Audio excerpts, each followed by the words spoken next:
hazırda olub. Yəni əsas məsələ həmişə enerji və Siyonist rejimin enerjisini təmin etmək olubdur.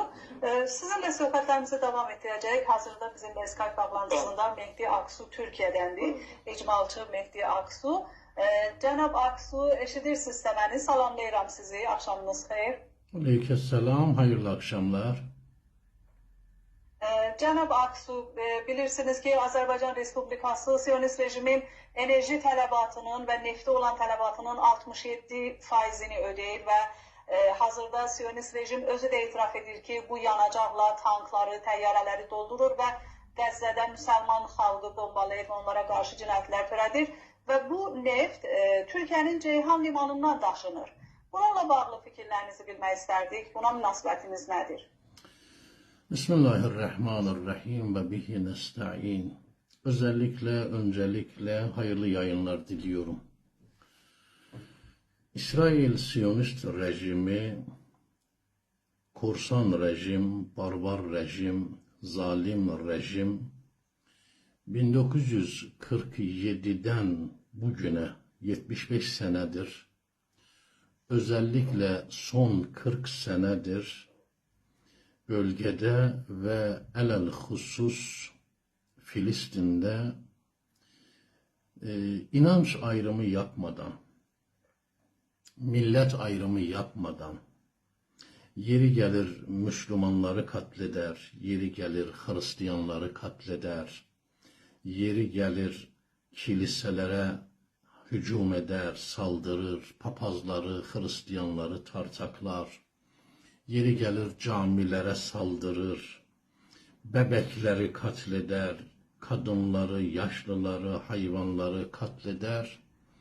Bu şunu gösteriyor ki bu rejim ve hali hazırda Netanyahu ve kabinesi Siyonist rejim kendi amelleri ile dünyaya şunu söylemektedirler.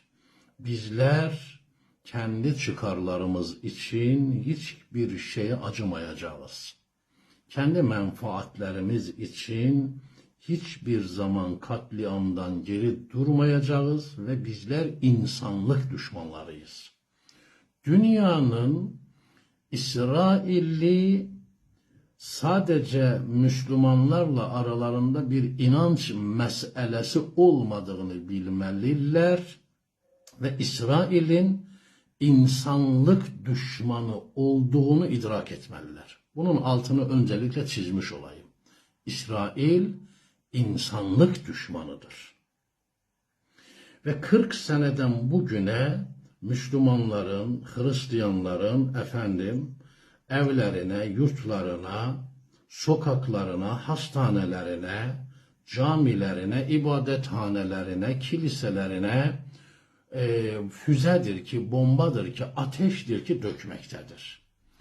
Halihazırda dünyaya bakınız, bütün milletler, vicdanı olan milletler, ben sadece Müslümanlar demiyorum, bugün bile Amerika'da binlerce Yahudi Amerika'da Siyonist İsrail'i protesto etti.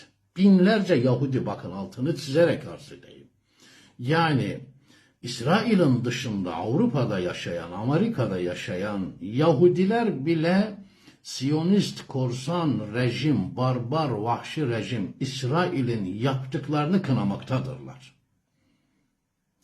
Bu noktada Arap ülkelerinin liderleri ve özellikle bizim can dediğimiz Azerbaycan, bakın can dediğimiz Azerbaycan, oturup iyice bir muhasebesini yapmalıdır. Ben İsrail'in tanklarının, uçaklarının %67 yakıtını ben karşılıyorum.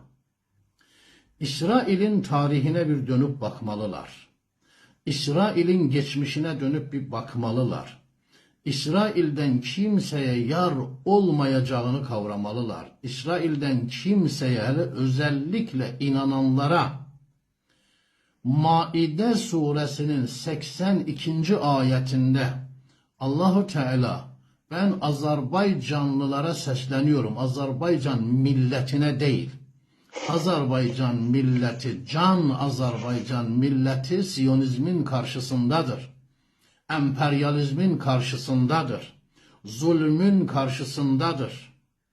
İsrail'in karşısındadır. Ancak Siyonizmin satın aldığı Azerbaycanlı devlet erkanı, Azerbaycanlı yetkililer oturup bir düşünmelidirler ki bu İsrail'in tarihi nedir? 1948'lerden önce bunlar ne idi? 48'lerden sonra bunlar ne oldu? İkinci Dünya Savaşı'ndan sonra, Osmanlı'nın dağılmasından sonra bunlar ne oldu? Bunlar hiçbir zaman Müslümanlarla yan yana gelmeleri mümkün değil. Çünkü Azerbaycanlı devlet yetkilileri eğer bu Kur'an'a biz inanıyoruz diyorlarsa, eğer gerçekten Müslüman olduklarını söylüyorlarsa, ya çıksınlar açıkça desinler biz Müslüman değiliz.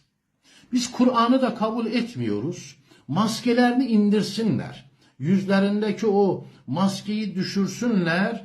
Ona göre de efendim dünya milletleri, İslam ümmeti bunların ne olduğunu bilsin ve ne olduğunu görsün. Sen bir taraftan Müslüman olduğunu söyleyeceksin. Bu iman getirdiğin Kur'an-ı Kerim'in Maide suresinin 82. ayeti buyuruyor ki لَتَجِيدَنَّ اَشَدَّ النَّاسِ اَدَابَةً لِلَّذ۪ينَ آمَنُوا الْيَهُودِ وَالَّذ۪ينَ اَشْرَكُوا. İnananlar için en şiddetli düşman Yahudilerdir. İnananların yeryüzünde en azılı, en şiddetli düşmanı Yahudilerdir. Allahu Azze hangi Yahudiler? Siyonist Yahudiler. Allahu Teala Kur'an-ı Kerim'de inananların en şiddetli, en vahşi düşmanının Yahudiler olduğunu buyuruyorsa, Azerbaycan'ın devlet yetkililerine biz buradan soruyoruz.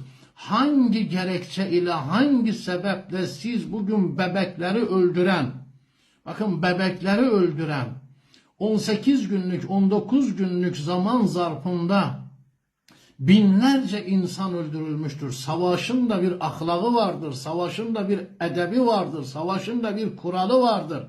Savaşta ibadethaneler bombalanmaz. Savaşta hastaneler bombalanmaz. Savaşta sivil halkın yerleşim birimleri, evleri bombalanmaz.